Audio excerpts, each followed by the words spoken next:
સમાચારમાં આગળ વધીએ। એક્ઝિટ પોલના આંકડા એક તરફ આવી રહ્યા છે અને બીજી તરફ તેને લઈને પ્રતિક્રિયાઓનો દોર પણ ચાલી રહ્યો છે। રાજકોટથી અમારે આપને વિગતો આપી છે। આપણે જાણકારી આપી હતી રાજકોટમાં જે પરિણામને લઈને જે એક્ઝિટ પોલના આંકડા સામે આવ્યા છે તેને લઈને રાજકોટના મતદારો શું માની રહ્યા છે સામે।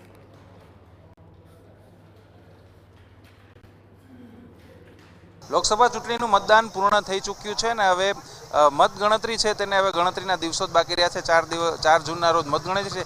એક્ઝિટ પોલના પરિણામો આવી ગયા છે ને લગભગ તમામ એક્ઝિટ પોલમાં ભાજપ છે તે સ્પષ્ટ બહુમતી મેળવતું હોય તેવા તારણો છે સામે આવી રહ્યા છે। 300થી વધુ સીટો છે તે ભાજપ જીતી રહ્યું છે। કેટલાક લોકો છે જનતા છે તેની સાથે આપણે વાત કરવા માંગશું કે તેમને શું લાગે છે। શું કહેશો, એક્ઝિટ પોલના તારણો આવી ગયા છે, હવે 2 દિવસ પછી રિઝલ્ટ છે, આપને શું લાગે છે?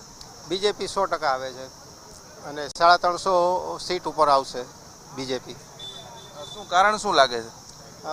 મોદી સાહેબની જે પોલિસી જે છે ઇન્ફ્રાસ્ટ્રક્ચર લેવલની છે, પોલિટિકલ લેવલની છે અને જે રાજકીય રીતે એ લોકો આગળ વધે છે, જેમ કે 370 કલમ એને નાબૂદ કરી, CA લઈ આવે છે, તો એ બધી નીતિને કારણે ઘણો સારો એને પ્રતિસાદ મળેલ છે।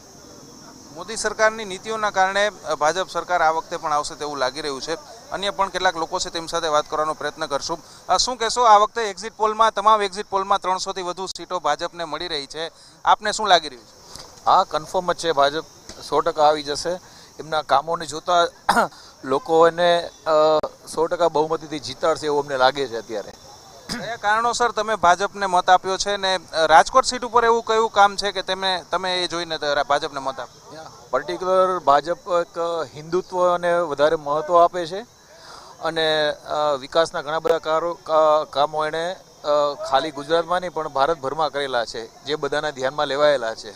એ બધા કારણોને જો જોઈએ, કન્સિડર કરીએ તો 100% ભાજપ સ્પષ્ટ બહુમતીથી આવી જશે। રાજકોટ બેઠક ઉપર એવા કયા કામો થયા છે કે જેને લઈને ભાજપ પાછું આવવું જોઈએ, તમે કહો છો? રાજકોટ બેઠક ઉપર પર્ટિક્યુલર જોઈએ તો આપણે સિટીનું જે ઇન્ફ્રાસ્ટ્રક્ચર ને બધી વસ્તુ તમે જો જુઓ કે જે સ્માર્ટ સિટીની ઓલીમાં આવે છે અત્યારે અને એણે જે બધા કામો કરેલા છે એ બધી વસ્તુઓ જોતા એવું લાગે છે કે રાજકોટનો વિકાસ ખૂબ જ સારી રીતે થઈ ગયો છે અત્યારે અને હજી થઈ રહ્યો છે। એ બધી વસ્તુ જોતા એવું લાગે છે કે બીજેપી 100% રાજકોટમાં પણ આવી જશે।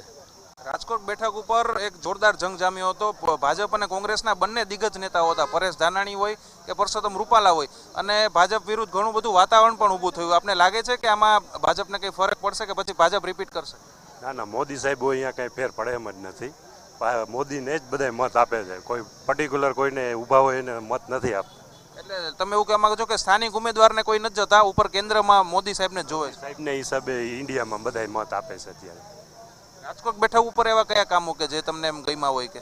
અત્યારે નવા 150 ફૂટ ઉપર સ્માર્ટ સિટી જે બન્યું છે એ બહુ સારામાં સારું અત્યારે ડેવલપિંગમાં એરિયામાં છે, એટલે એના માટે વધારે। એક્ઝિટ પોલના જે તારણો આવ્યા 300થી વધુ સીટો લગભગ બધે મળી રહી છે, આપને શું લાગે છે કેટલી સીટો આવશે? 370ની આજુબાજુ તો આવી જ જશે। ઇન્ડિયા ગઠબંધન છે જે કોંગ્રેસનું ને તમામ એમ કહે છે કે અમે 295થી વધુ સીટો જીતી રહ્યા। એની પાસે એવા કોઈ ઉમેદવાર જ નથી જે જીતી શકે, એટલે એ પોસિબલ જ નથી। અન્ય પણ કેટલાક લોકો છે તેમ સાથે યુવાનો છે તેમની સાથે વાત કરશું। યુવાનો, તમે કઈ બાબતોને જોઈને મતદાન કર્યું છે? गुजराती नहीं आवश्यक हिंदी में।